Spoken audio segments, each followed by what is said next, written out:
Bon les gars, j'ai recommencé à regarder la série Only Murders in the Building, que j'adore, soit dit en passant. L'autre jour, quand j'ai vu dans l'ascenseur de ma résidence, qui semblait en tout cas être une tache de sang sur le sol, ça m'a donné envie de lancer un podcast de true crime. Voilà, voilà.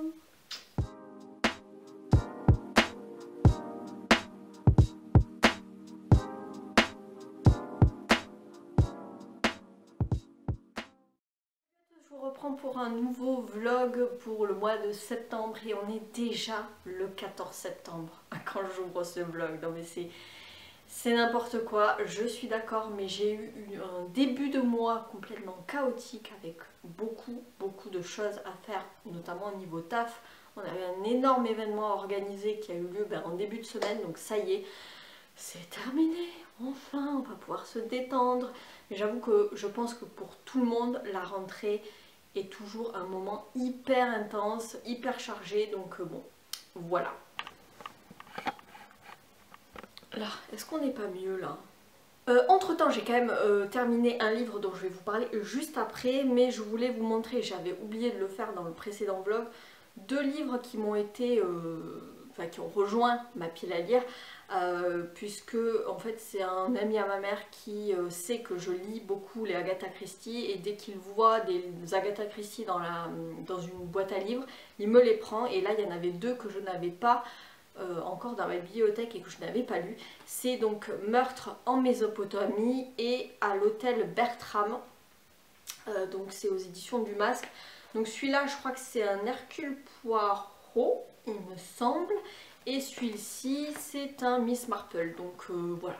Des petits Agatha Christie, ça fait toujours plaisir. Et donc entre temps j'ai terminé Meurtre et Tarte au citron vert de Joanne Flux, c'est aux éditions Le Cherche Midi, et c'est le tome 8 des enquêtes d'Anna Swanson. Voilà, c'est petit cosy mystery, je pense que vous avez l'habitude puisque j'en parle à chaque fois que je lis un tome. Ici on est au début de l'été avec donc Anna qui voilà, qui est toujours pâtissière dans sa petite ville de Lake Eden. Voilà, elle tient toujours sa boutique de cookies avec son associé. Voilà, elle a toujours ce triangle amoureux avec ses deux prétendants, sa mère qui lui casse les bonbons pour qu'elle se marie, son chat Moshi, etc., etc. Sa petite vie tranquille en fait, hein, tout se passe bien. Et elle va accepter de participer à un concours de pâtisserie en tant que jurée. Donc elle est jurée d'un concours de pâtisserie. On est en pleine fête foraine à Lake Eden. Il y a des concours de rodéo, des concours de Miss Lake Eden, etc. Donc c'est plutôt festif, vraiment ce côté typiquement américain. Sauf que bien sûr, elle va se retrouver sur les lieux d'un crime, puisqu'elle va découvrir un nouveau cadavre, encore un, au désespoir de sa mère, qui dit que ça lui fait une mauvaise réputation et que personne ne voudra l'épouser parce qu'elle trouve toujours des cadavres. Et donc Anna, bien sûr, va enquêter en sous-marin avec l'aide de sa famille, de ses amis, etc. Donc voilà, c'était encore un cosy mystery plutôt sympa.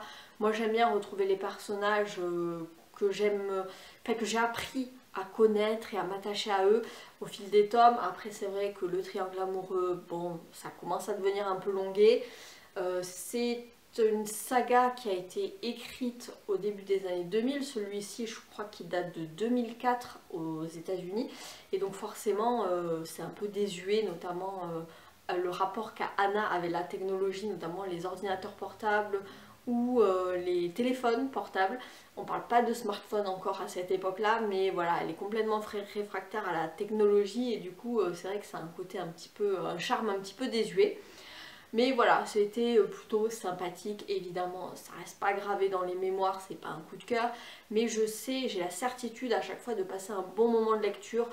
C'est vraiment le genre de comfort book, vraiment les lectures réconfortantes, tout doudou, cosy. Voilà, on sait, comment dire, une valeur sûre pour passer un bon moment de lecture, même si ça va pas révolutionner voilà, le game, quoi.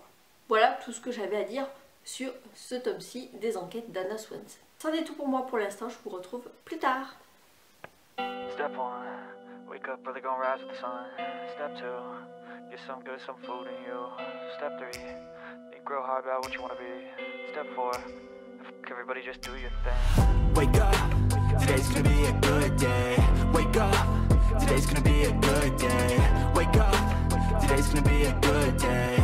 Wake up, today's gonna be a good day. Wake up, today's gonna be a good day. Wake up, today's gonna be a good day. Wake up, today's gonna be a good day. Wake up, today's gonna be a good day. Yo. Set your affirmations, aspirations. I got shit to do, the aftermath of preparation. Good food, good mood, blood in circulation.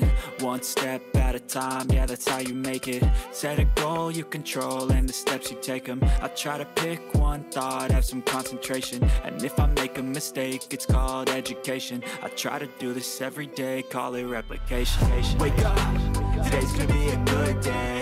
Wake up, today's gonna be a good day. Wake up, today's gonna be a good day. Wake up, today's gonna be a good day. Wake up, today's gonna be a good day.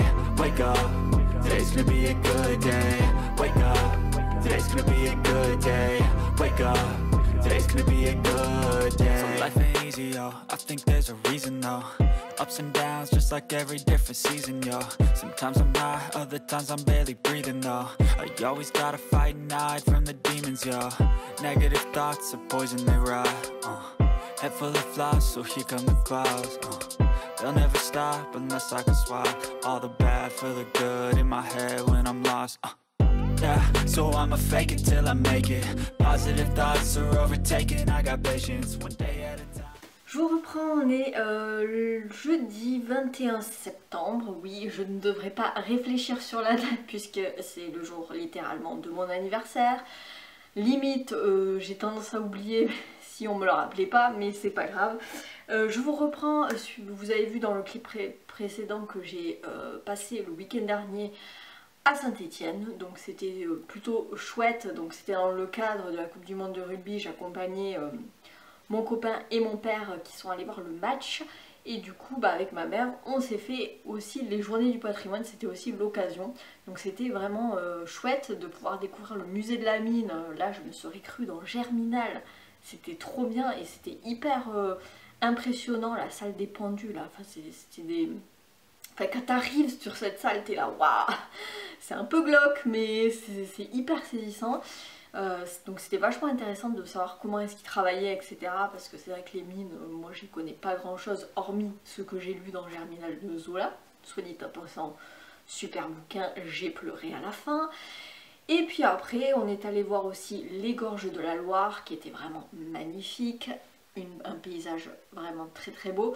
Et puis on a terminé avec le musée de l'art et de l'industrie où là j'ai appris comment est-ce qu'on fabriquait des rubans et c'était très très intéressant. Donc voilà, un petit week-end sympathique sur 3 jours. On a quand même fait beaucoup de routes parce que Toulouse-Saint-Étienne c'est quand même pas la porte à côté, mais enfin voilà, c'était plutôt chouette. Et d'ici une dizaine de jours on repart, mais cette fois-ci à Bordeaux aussi pour la Coupe du Monde de rugby.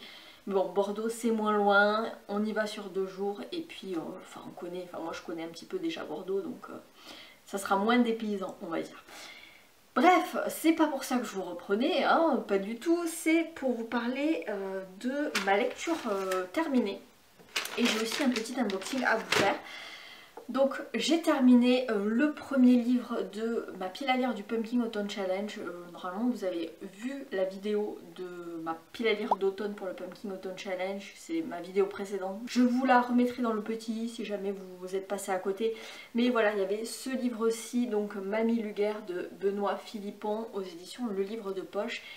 Mais quelle claque ce bouquin, j'ai adoré, mais je m'attendais pas du tout à ça parce que en fait je m'attendais à un livre plutôt drôle. J'avais entendu beaucoup de bons échos vis-à-vis de ce roman, mais c'était plus en mode ah c'est marrant, c'est drôle, mais je m'attendais pas à un tel uppercut quoi. Bien sûr que c'est drôle, mais c'est pas que ça, il y a aussi des sujets très profonds qui sont abordés par l'auteur, notamment les violences faites aux femmes, sur le sexisme, sur la domination masculine. Il y a plein de sujets très graves, enfin de scènes parfois qui sont un petit peu difficiles. Je préfère quand même mettre des trigger warnings puisqu'il y a des scènes de viol. particulièrement explicite, bien sûr de la violence conjugale, des meurtres, etc. Donc pour l'histoire quand même, je vous ai même pas parlé de l'histoire, mais qu'est-ce que c'est ça? Donc on va suivre Berthe qui a 102 ans, c'est une mamie qui habite en Auvergne et on la retrouve dans une scène absolument ubuesque puisqu'elle est en train de canarder sur les flics qui essayent de l'assiéger dans sa maison. Donc elle tire avec son fusil et elle va bien sûr se faire arrêter, amener en garde à vue et là c'est l'inspecteur Ventura qui va commencer cet interrogatoire qui va durer toute une nuit. Un interrogatoire qu'il n'aurait jamais pensé vivre, qui est complètement abracadabrant puisque Berthe va revenir sur les épisodes marquants de sa vie puisque très vite, évidemment, l'équipe de policiers vont faire des fouilles dans sa maison, ils vont découvrir une tonne de cadavres dans sa cave et évidemment l'inspecteur Ventura va demander à Berthe des explications sur tous ces cadavres dans sa cave et donc elle va commencer le récit de sa vie. Donc il y a une alternance entre l'interrogatoire et puis les flashbacks sur la vie de Berthe.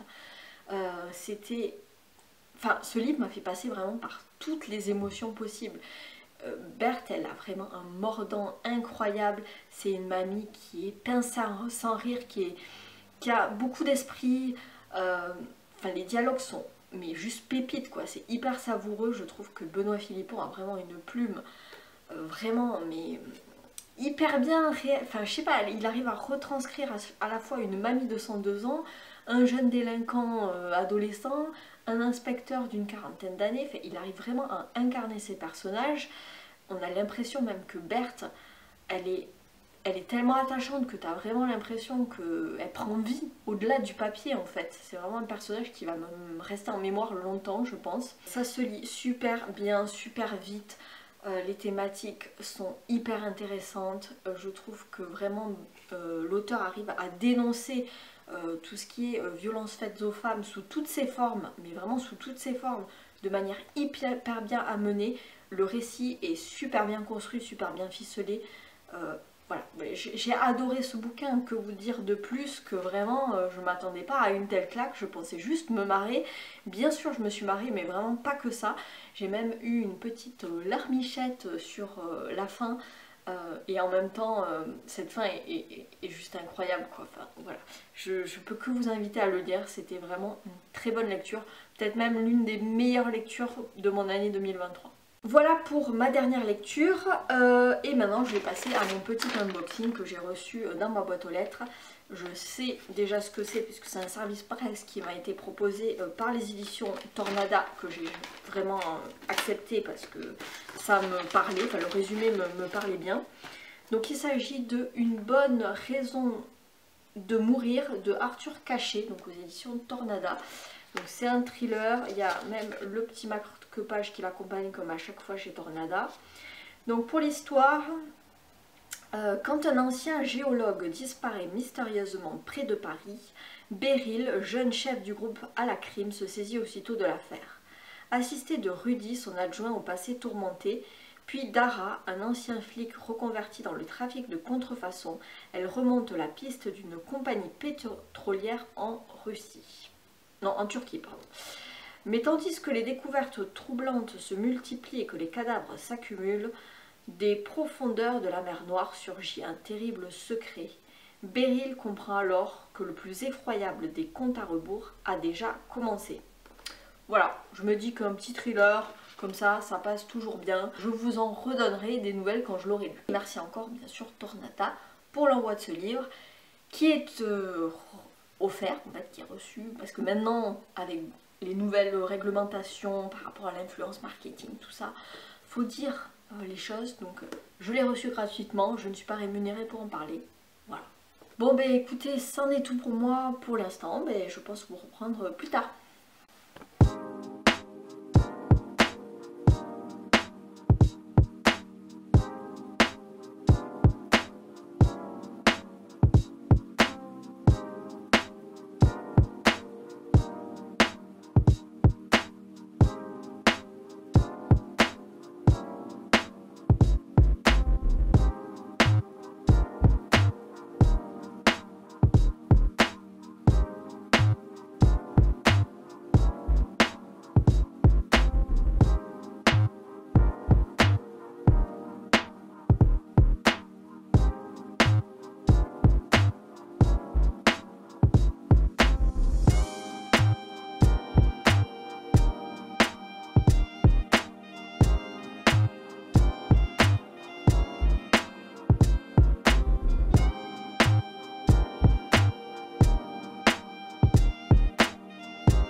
Hello!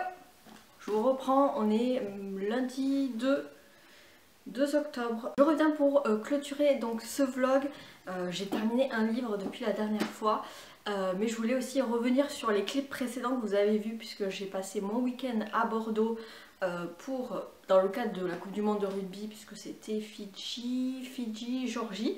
Mais avec ma mère, on était plus là, pas pour le rugby, mais plus pour visiter la ville, et c'était vraiment chouette puisque bon, moi je connaissais déjà Bordeaux puisque j'étais déjà allée, mais c'est bien aussi de faire un parcours pédestre. C'est ce qu'on avait téléchargé, je crois que c'était sur le site de l'Office du tourisme de Bordeaux que mon père avait trouvé un parcours pédestre dans Bordeaux qui permet de faire une boucle et de voir un petit peu les principaux monuments historiques.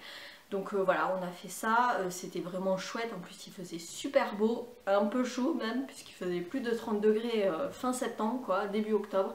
C'était un petit peu hallucinant. Donc on a fait ça samedi après-midi. Et puis ensuite, le lendemain, dimanche, on est allé visiter la Cité du Vin. Alors j'avoue que moi c'était pas trop mon truc à la base, enfin j'étais pas hyper... voilà, j'ai un peu suivi le mouvement, on va dire. Parce que le vin c'est pas quelque chose qui m'intéresse plus que ça. J'aime bien boire du blanc ou du rosé de temps en temps, mais j'aime pas du tout le vin rouge. Donc bon, mais j'ai trouvé l'expo vraiment super. Vraiment j'étais agréablement surprise parce que c'était hyper interactif. On avait un espèce d'audio guide où il fallait scanner avec une espèce de téléphone, scanner des bornes en fait, et du coup ça faisait des animations, des interactions. C'était hyper bien fait, j'ai trouvé. Voilà, après on n'a pas fait toutes les bornes parce que sinon tu y passes plus de 3 heures. On est resté je crois 2 heures et quart je crois dans la partie visite permanente, et ensuite on est monté au Belvédère pour faire une dégustation de vin avec une vue surplombante sur Bordeaux. C'était vraiment chouette. Et puis petit passage à la boutique. Bon, moi j'ai rien trouvé, mais mon père a quand même acheté du vin. Évidemment, il fallait repartir avec les bouteilles. Mais voilà, c'était un chouette week-end à Bordeaux. C'est vraiment une belle ville, Bordeaux, de toute façon, moi je trouve. Donc voilà, mais du coup, la semaine dernière, je vous ai pas pris, j'ai vraiment pas eu le temps parce que j'ai enchaîné. Mais j'ai terminé quand même un livre, et c'est ma deuxième lecture de terminer pour le Pumpkin Autumn Challenge, la pile à lire du Pumpkin Autumn Challenge. Et donc j'ai lu Ogam de Pierre-Olivier Lombartex, c'est aux éditions du Temps. Et je trouve, enfin c'était vraiment un livre parfait pour la catégorie Irlande. Donc pour l'histoire, on est sur un thriller, roman policier. On va suivre le commissaire McKenna qui est bien embêté puisqu'il se retrouve à faire face à la mort d'une jeune femme qui a été attachée, allongée sur un dolmen en haut d'une colline dans le comté du Kerry. On est vraiment en Irlande, dans le comté du Kerry, où c'est quand même assez sauvage, etc. avec beaucoup de paysages, des fjords, etc. Et donc cette jeune femme a été retrouvée attachée sur un dolmen. Visiblement elle est morte suite à un rite un peu païen, et donc le tueur a laissé sur le corps de sa victime une petite tablette de bois sur laquelle il y a des inscriptions mystérieuses, des inscriptions qui semblent celtiques, enfin en tout cas de druides. Et du coup le commissaire va faire appel à Deirdre McNeill qui est une jeune universitaire, une jeune prof à l'université de Trinity College à Dublin. Et elle est spécialisée dans tout ce qui est culture païenne, notamment celtique, les druides, etc. Et donc elle va venir sur place dans le Kerry pour aider la police à confondre le criminel et apporter ses connaissances en matière de rituels celtiques et notamment de l'écriture ogamique, donc les ogams. Ce sont ces écritures des druides qui étaient donc en ligne avec des bâtons horizontaux. Est-ce que je... Voilà, par exemple, comme ceci. Je ne sais pas si vous allez bien voir. Là, on a Samhain, donc qui est la fête équivalente à Halloween dans la culture païenne. C'était une enquête sur un tueur en série qui va vite être surnommé par la police le druide, qui tue en fonction de rituels et de rituels païens. Parce que avant que l'Irlande soit christianisée, enfin en tout cas évangélisée par Saint Patrick, le fameux Saint Patrick, c'était une culture païenne, et notamment les druides avaient beaucoup de pouvoir, enfin en tout cas c'était des personnages influents et ils ont peu à peu disparu. Leur culture qui était très orale a aussi disparu au profit du christianisme. C'était plutôt une chouette lecture. Je m'attendais à quelque chose de peut-être un peu plus poussé en termes d'énigmes et de codes à déchiffrer, de mythologie autour des druides, etc. Je m'attendais à quelque chose de peut-être un peu plus poussé, un peu à la Dan Brown pour vraiment son côté ésotérique et très, casse-tête en fait. Je m'attendais vraiment à des explications plus poussées. Ça reste assez simpliste, hein, ce que Deirdre McNeill va apporter à la police, ses explications sont quand même assez simplistes. Il y a quelques fois, 2-3 fois dans le bouquin où je me suis demandé comment la police n'avait pas fait pour trouver ça tout seul en fait, tellement que c'était un peu évident. Faut pas y aller pour l'enquête. Même si on est sur un tueur en série, ça reste, j'ai trouvé très doudou comme lecture, enfin comment dire, j'aurais presque apparenté ça à du cozy mystery ou du cozy murder, même si c'en est pas, parce que on n'est pas trop centré sur les cadavres, la mort, sur les horreurs que peut faire le tueur. Finalement il y a assez peu de détails. L'enquête en elle-même n'est pas très casse-tête et les personnages sont assez bienveillants les uns envers les autres, enfin surtout Deirdre McNeill est quand même assez choyée par le commissaire qui la prend un peu sous son aile, il y a presque une relation un peu filiale qui se noue entre les deux. Deirdre va aussi être hébergée dans le comté du Kerry par le pasteur, enfin le prêtre du village qui est le prêtre Patrick, hein, ça ne c'est le mot de passe, nom pareil, qui est aussi très gentil avec elle, très bienveillant. Tout le monde se préoccupe de sa santé, de son bien-être, voilà, on est quand même sur quelque chose d'assez bienveillant, hormis peut-être un ou deux personnages qui sont un peu bougons, parce qu'il en faut, mais globalement j'ai trouvé que c'était très mignonné, très gentillé, contrairement à ce que le titre, la couverture, la 4e de couve pouvaient laisser présager. On est quand même sur un roman policier quand même assez doux, qui est pas très gore, qui est pas très difficile à lire. J'ai passé un bon moment de lecture, voilà, c'est pas non plus la lecture du siècle, mais j'ai passé un très bon moment de lecture. Ce livre, il faut pas y aller pour l'intrigue policière, il faut plus y aller pour le côté Irlande, parce que j'ai trouvé que tout le folklore, la culture irlandaise était super bien retranscrite. J'étais en Irlande cet été et notamment dans le comté du Kerry, donc je me suis vraiment très bien visualisé les lieux et même les petites références, voilà, la pinte de Guinness dans le pub, le pull en laine de chez Aran que Deirdre enfile, enfin voilà, il y a plein de références à la culture irlandaise et ça c'était vraiment chouette. On sent que l'auteur est vraiment passionné par la culture anglo-saxonne et notamment l'Irlande. Donc là c'était super bien retranscrit. Donc voilà, il faut y aller plus pour le côté Irlande que pour le côté enquête. Et donc j'ai aimé retrouver ces paysages et cette ambiance qui a un petit peu prolongé mon voyage de cet été. À la fin, vu qu'il y a une petite fin ouverte concernant le personnage de Deirdre, je me suis demandé s'il n'y avait pas une suite et effectivement, après avoir recherché un petit peu, il y a une suite, il y a même 2 tomes après celui-ci. Donc voilà, à l'occasion, si jamais je trouve la suite pour la lire, je la lirai avec grand plaisir. Voilà, c'était une lecture plutôt sympathique. Voilà, c'en est tout pour moi pour ce vlog. J'espère que cette vidéo vous aura plu. Si c'est le cas, je vous invite à mettre un petit pouce en l'air si le cœur vous en dit. Je vous souhaite évidemment, comme toujours, de très bonnes lectures et je vous dis à très bientôt pour une prochaine vidéo. Ciao!